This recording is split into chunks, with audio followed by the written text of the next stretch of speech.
আসসালামু আলাইকুম। সবাইকে স্বাগতম ফাতেমাস কিচেনে। সবাই কেমন আছেন? আশা করি অনেক বেশি ভালো আছেন। আলহামদুলিল্লাহ আমিও ভালো আছি।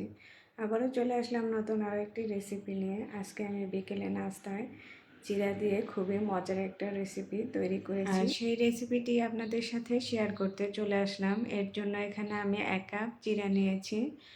এখন চিড়াটাকে আমি ধুয়ে পরিষ্কার করে একটা ছাকনাতে ছেঁকে রেখেছি যেন পানিটা ঝরে যায়।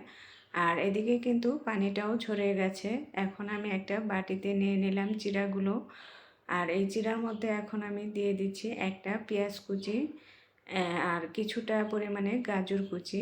আর পেঁয়াজটার গাজরটাকে আমি কিন্তু মিহি করে কুচি করে নিয়েছি। আর দিয়েছি কয়েকটা কাঁচামরিচ কুচি। ঝালটা আপনারা আপনাদের পরিমাণ মতো দিয়ে নেবেন। আর দিয়েছি 1 চা চামচ ধনে গুঁড়া, 1 চা চামচ ভাজা জিরের গুঁড়া, পরিমাণ মতো লবণ। আর দিচ্ছি এখানে ছোট সাইজের একটা ডিম।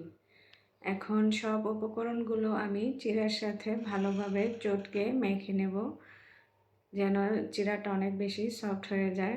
তাহলে কিন্তু চিড়ার নাস্তাটা খুব বেশি সুন্দর হবে। এখন অনেকটাই মাখা হয়ে গেছে। এখন আমি দিয়ে দিচ্ছি এখানে 3 চা চামচ ময়দা।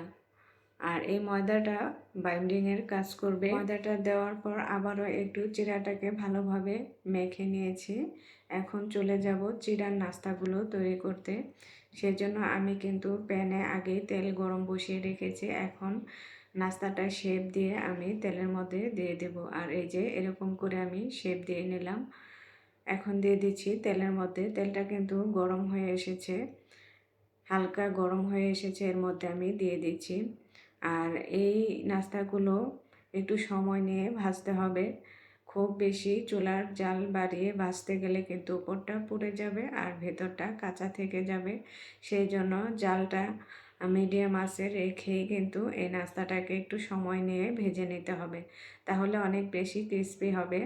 আর এই যে এদিকে আমি কিন্তু উল্টে পাল্টে ভেজে নিয়েছি। এখন সুন্দর একটা কালার চলে এসেছে। এখন আমি এগুলোকে চুলা থেকে নামিয়ে নেব। আর এই নাস্তাটা বিকেলে চায়ের সাথে খেতে কিন্তু খুবই ভালো লাগে।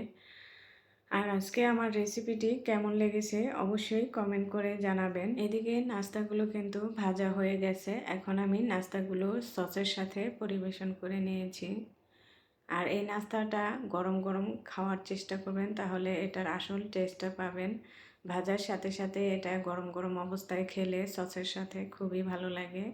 আর আজকে আমার রেসিপিটি ভালো লাগলে যারা ফেসবুক পেজ থেকে দেখবেন তারা আমার পেজটা ফলো করবেন। আর যারা আমার ইউটিউব চ্যানেলে নতুন তারা আমার চ্যানেলটিকে সাবস্ক্রাইব করে চ্যানেলের সাথেই থাকবেন। সবাই ভালো থাকবেন, সুস্থ থাকবেন। আল্লাহ হাফেজ।